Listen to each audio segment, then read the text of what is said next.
Good morning all.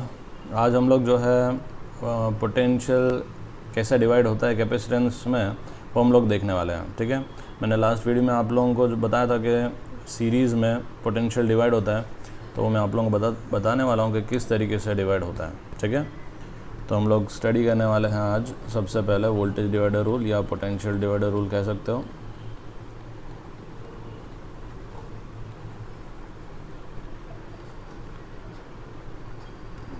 देखो, अगर suppose दो कैपेसिटर्स हैं और ये कैपेसिटर्स जो हैं वो सीरीज़ में कनेक्टेड हैं across a battery having voltage V। Positive negative voltage V है, यहाँ पे कैपेसिटेंस C1 है, यहाँ पे कैपेसिटेंस C2 है।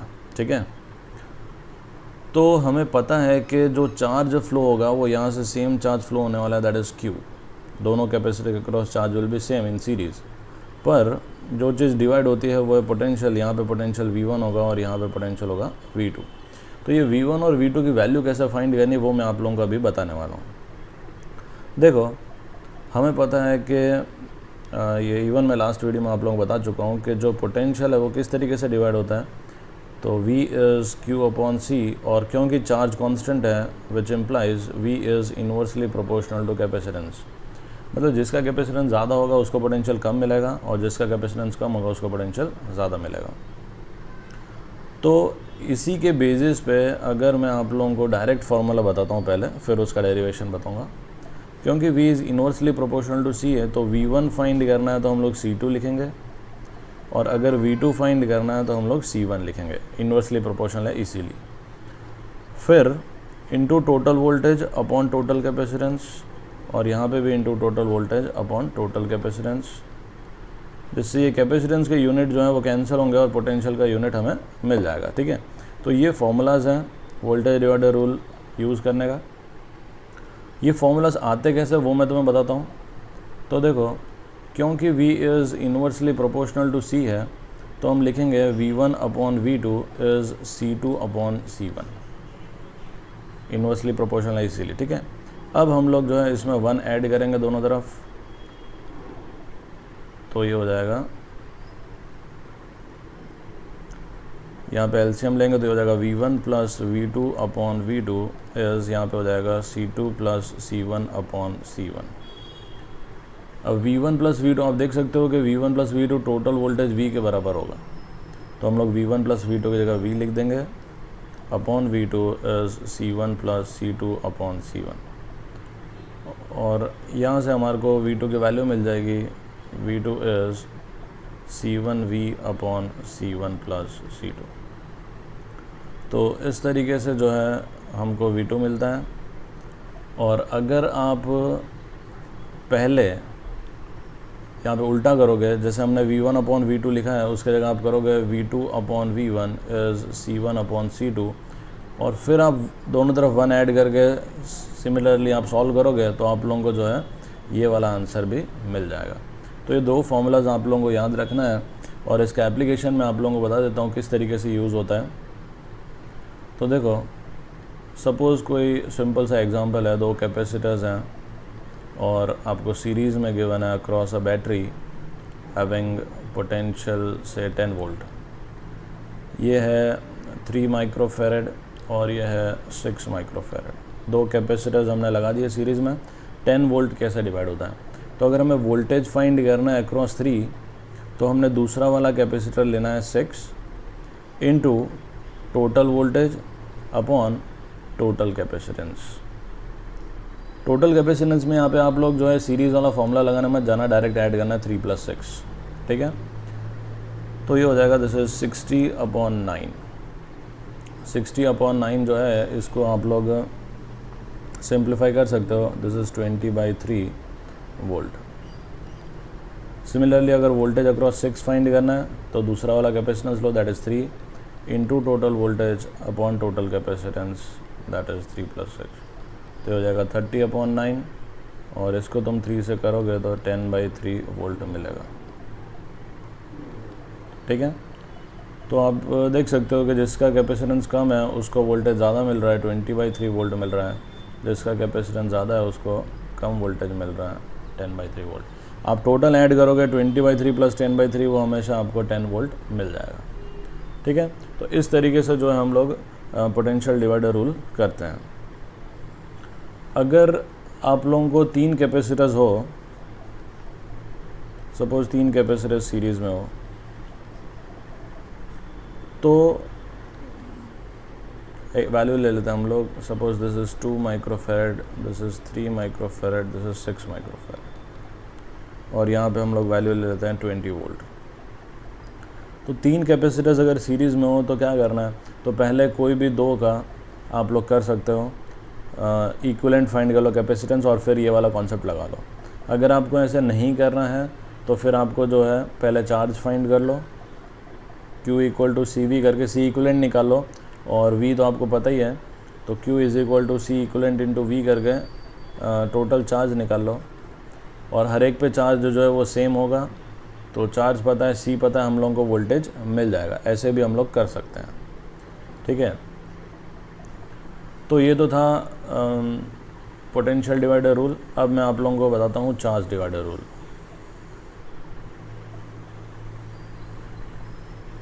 चार्ज डिवाइडर रूल जो है वो बहुत कम यूज़ होता है, क्योंकि पैरेलल में हम लोग ये यूज़ करते हैं। चार्ज जो है पैरेलल में डिवाइड होता है। अगर कैपेसिटेंस पैरेलल में है, सपोज़ ये 2 कैपेसिटेंस है C1 और C2, और इनको कनेक्ट किया हमने across a battery having voltage V, तो क्योंकि पैरेलल में पोटेंशियल सेम होगा, तो यहाँ पे चार्ज जो है वो डिवाइड होगा, यहाँ से Q1 जाएगा और यहाँ से Q2, तो पोटेंशियल इज़ सेम। तो जो चार्ज डिवाइड होगा वो, क्योंकि CV होता है और V जो है वो सेम है, तो हम लोग लिखेंगे it is directly proportional to capacitance. और क्योंकि डायरेक्टली प्रोपोर्शनल है तो फॉर्मूला याद करना ईजी है। Q1 फाइंड करना तो C1 लिखो, और Q2 फाइंड करना है तो C2 लिखो, और चार्ज का यूनिट होना चाहिए तो into Q upon C1 plus C2। यहाँ पे भी हो जाएगा into Q upon C1 plus C2। तो इस तरीके से ये फॉर्मूलाज हैं, आप लोग याद रख सकते हो। मतलब जिसके अक्रॉस चार्ज फाइंड करना वही कैपेसिटेंस लो, ठीक है। ध्यान रखना ये फॉर्मूलाज तभी यूज़ होंगे जब आपको टोटल चार्ज गिवन होगा। तो अगर आपको टोटल चार्ज गिवन नहीं है तो आप डायरेक्ट कर सकते हो Q1 इज़ C1V और Q2 इज़ C2V, क्योंकि पोटेंशियल जो है वो सेम होता है, ठीक है। तो आप डायरेक्ट जो है ये फॉर्मूला यूज़ कर सकते हो। ये फॉर्मूलाज आते कैसे हैं, तो क्योंकि Q is proportional to C है, तो Q1 upon Q2 is C1 upon C2 करो, फिर 1 ऐड करो दोनों तरफ, यहाँ पे +1 यहाँ पे +1, और ऊपर आपको जब Q1 प्लस Q2 मिलेगा उसके जगह आप लोग Q रख देना, because the total charge is equal to Q, ठीक है। तो आप लोगों को जो है ये वाला आंसर मिलेगा सबसे पहले। तो इस तरीके से जो है चार्ज डिवाइड होता है। और चार्ज डिवाइड का भी हम लोग एक एग्जांपल ले लेते हैं। सपोज़ यहाँ पे एक कैपेसिटर है, दिस इज़ 2 माइक्रोफेरेड, और दूसरा कैपेसिटर है 4 माइक्रोफेरेड। इनको हमने कनेक्ट किया है अक्रॉस अ बैटरी जिसकी वैल्यू है, सपोज़ मान लो वैल्यू गिवन नहीं है हमें, ठीक है। अगर बैटरी का वैल्यू गिवन होगा तो हम डायरेक्ट ही कर सकते हैं। हमें टोटल चार्ज गिवन है कि यहाँ से जो टोटल चार्ज आ रहा है दैट इज़ से 20 माइक्रोकूलम, ठीक है। तो हमें पता करना है कि 2 में से कितना है, 4 में से कितना है। तो मैं बता चुका हूँ कि जिसके अक्रॉस चार्ज फाइंड करना है वही कैपेसिटेंस पहले ले लो, into total charge upon total capacitance that is 2 + 4 that is 6 micro. तो एक माइक्रो कैंसिल हो जाएगा और हमें मिल जाएगा this is 40/6 micro, this is 20/3 microcoulomb. तो ये हमारा आंसर है, जो कि यहाँ से फ्लो होगा 2 माइक्रोफेरेड से चार्ज, ठीक है, या उसके अक्रॉस होगा।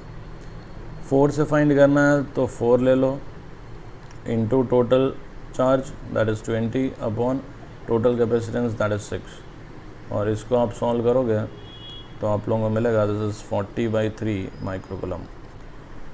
तो आप देख सकते हो 40/3 एंड 20/3 ऐड करोगे तो वापस आप लोगों को 20 आंसर मिल जाएगा। इस तरीके से चार्ज डिवाइड होता है।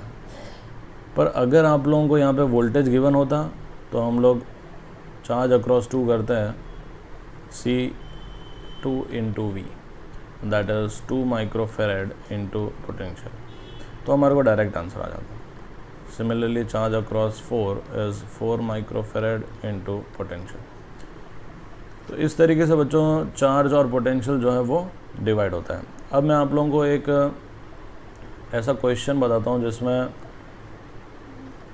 शायद ये दोनों के कॉन्सेप्ट यूज़ होते हों। सपोज़ हम लोग लेते हैं कोई बैटरी ले लेते हैं, इसका वोल्टेज है 10 वोल्ट और यहाँ पे एक कैपेसिटर, एक यहाँ पे इस तरीके से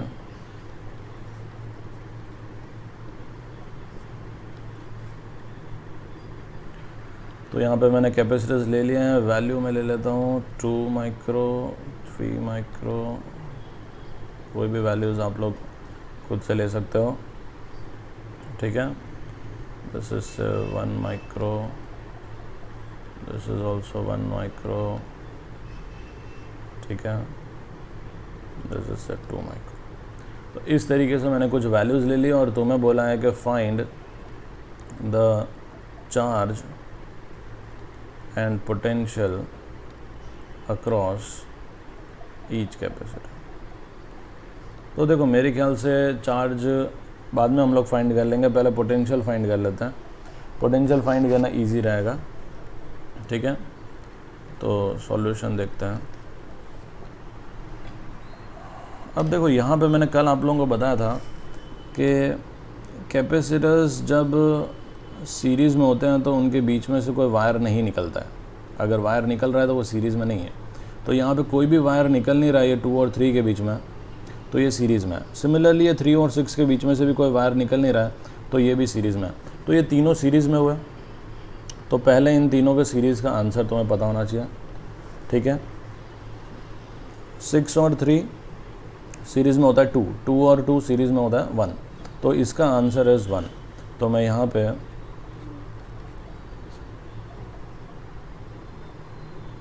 this is 1 micro, this is 1 micro और यहाँ पे 2, और इसको सॉल्व करेंगे तो भी हमारा आंसर आ रहा है 1 माइक्रो। आप लोग जो है खुद से आराम से सॉल्व कर सकते हो। 1/c इक्विवेलेंट भी यूज़ करना है तो कर सकते हो। 1/c equivalent is 1/2 + 1/3 + 1/6। सॉल्व करोगे तो आपको यही आंसर मिलेगा, ठीक है। फिर यहाँ पर है 10 वोल्ट, दिस इज़ बैटरी। फिर 1 और 1 पैरेलल में कितना होता है 2, तो यहाँ पे जो है नेक्स्ट सर्किट इस तरीके से बनेगी।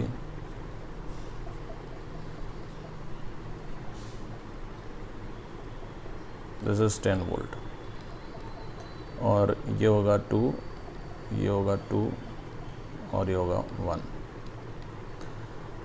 अब बच्चों यहाँ पे आप देख सकते हो कि ये 3 कैपेसिटर्स हैं और इन तीनों में डिवाइड होने वाला है 10 वोल्ट, और 2 और 2 जो सीरीज़ में है दैट इज़ एक्चुअली 1। तो मैं यहाँ पे देखो आप लोगों को बता रहा हूँ, ध्यान से सुनना और देखना कि मैं इन 1, 2 और 2 को मैं सीरीज़ में अगर करूँगा तो ये 1 तो ऐसे ही है, और ये जो 2 और 2 सीरीज़ में इसका आंसर भी होता है 1। और फिर यहाँ पे बैटरी का वोल्टेज 10 वोल्ट। अब क्योंकि ये कैपेसिटेंस सेम है तो ये 10 वोल्ट इक्वली डिवाइड होगा, मतलब हमारे को इसके अक्रॉस भी वोल्टेज मिलेगा, दिस इज़ 5 वोल्ट, और इसके अक्रॉस भी वोल्टेज मिलेगा 5 वोल्ट। तो हमारा एक आंसर तो हमें पता चल गया कि भाई voltage across this one is 5 volt, ठीक है। यहाँ पे भी हम लोग इसको 5 वोल्ट लिख सकते हैं। ये जो 5 वोल्ट है दूसरा वाला, ये एक्चुअली ये 2 और 2 जो सीरीज़ में है उनको मिला है, तो ये 5 वोल्ट भी जो है इनमें इक्वली डिवाइड हो जाएगा। तो इसके अक्रॉस वोल्टेज हो जाएगा 2.5 वोल्ट, और इसके अक्रॉस भी तुम्हें वोल्टेज यहाँ पे मिल जाएगा 2.5 वोल्ट। अब ध्यान देना, ये 2.5 वोल्ट इस 2 के अक्रॉस है, मतलब ये इन दोनों के अक्रॉस है। पैरेलल में वोल्टेज सेम रहता है, तो इसको भी मिलेगा 2.5 वोल्ट, ठीक है, और इसको भी मिलेगा 2.5 वोल्ट। पर ये जो 1 है वो एक्चुअली 2, 3 और 6 सीरीज़ में, और वोल्टेज कितना है 2.5। तो हम लोग इस तरीके से करेंगे कि 2, 3 और 6 यहाँ पे लिख देंगे, दिस इज़ 2 माइक्रोफेरेड, 3 माइक्रोफेरेड और 6 माइक्रोफेरेड, और सबको हम लोग वोल्टेज इनके अक्रॉस लगा देंगे 2.5 वोल्ट। तो अब इसको कैसे करेंगे, तो ये जो 6 और 3 सीरीज़ में हमें पता है आंसर इज़ 2, तो हम लोग इनको अभी हटा के इनके जगह आंसर लिख देंगे 2। This is 2 microfarad. तो ये 2.5 जो है इनमें इक्वली डिवाइड हो जाएगा, दिस इज़ 1.25 वोल्ट और यहाँ पे भी हो जाएगा 1.25 वोल्ट, क्योंकि कैपेसिटेंस सेम है तो वोल्टेज सेम मिलेगा। फिर ये जो 2 है वो एक्चुअली 3 और 6 है, जिसके अक्रॉस वोल्टेज 1.25, तो यहाँ पे हम लोग 1.25 वोल्ट लिखेंगे, 3 माइक्रोफैराड और ये 6 माइक्रोफैराड। ये 1.25 जो है कैसे डिवाइड करना है, तो हम लोगों को पता है पोटेंशियल डिवाइडर रूल। अगर 3 के अक्रॉस फाइंड करना है तो 6 यूज़ करो into total voltage upon total capacitance. तो इसको सिंप्लीफाई करेंगे तो क्या होगा, 6 इंटू 1.25 0.6 और 7.5 होगा, ठीक है, और नीचे है 9। तो ये जो भी वोल्टेज होगा आप लोग इसको, या आप लोग चाहो तो 15 से भी कर सकते हो, दिस इज़ 5/6 वोल्ट। तो यहाँ पे वोल्टेज अक्रॉस 3 जो है वो 5/6 है, तो यहाँ पे कितना होगा, तो आप लोग 1.25 में भी 5/6 को माइनस कर सकते हो, ठीक है। 1.25 इज़ एक्चुअली 5/4 माइनस 5/6। तो यहाँ पे आप लोगों को मिलेगा, एलसीएम ले लो 12, this is 5 3 15 minus 10 that is 5/12। तो यहाँ पे आपको मिल गया 5/12 वोल्ट। तो 5/6, 5/12 और 1.25 वो मैं आप लोगों को लिख देता हूँ स्टार्टिंग में जो यहाँ पे हमारे पास है, ठीक है। 3 के अक्रॉस जो वोल्टेज है दिस इज़ 5/6, हाँ 5/6। यहाँ पे हमारे पास वोल्टेज है दिस इज़ 5/6, इसके अक्रॉस जो वोल्टेज है दिस इज़ 5/12, इसके अक्रॉस जो वोल्टेज है दिस इज़ 1.25, इसके अक्रॉस जो वोल्टेज है दिस इज़ 2.5, यहाँ पे भी जो वोल्टेज होगा दैट इज़ 2.5, ठीक है, और यहाँ पे होगा 5 वोल्ट। तो 2.5 2.5 5 एंड 5 10, टोटल वोल्टेज 10 हो गया, ठीक है। तो इस तरीके से सबके अक्रॉस वोल्टेज मिल गया। अब चार्ज फाइंड करना है, Q = CV कर लो, हर एक का C पता है, हर एक के अक्रॉस V पता है। तो मेरे ख्याल से बच्चों यहाँ आप लोगों को क्वेश्चन समझ में आया होगा, ठीक है। और अगर फिर भी कोई डाउट हो तो आप लोग जो है कमेंट में मेंशन कर सकते हो, ठीक है। कल फिर मॉर्निंग में आऊँगा मैं कुछ न्यूमेरिकल्स के साथ या कोई नए टॉपिक के साथ, ठीक है। तो आज के लिए बस इतना ही, मिलते हैं कल बच्चों।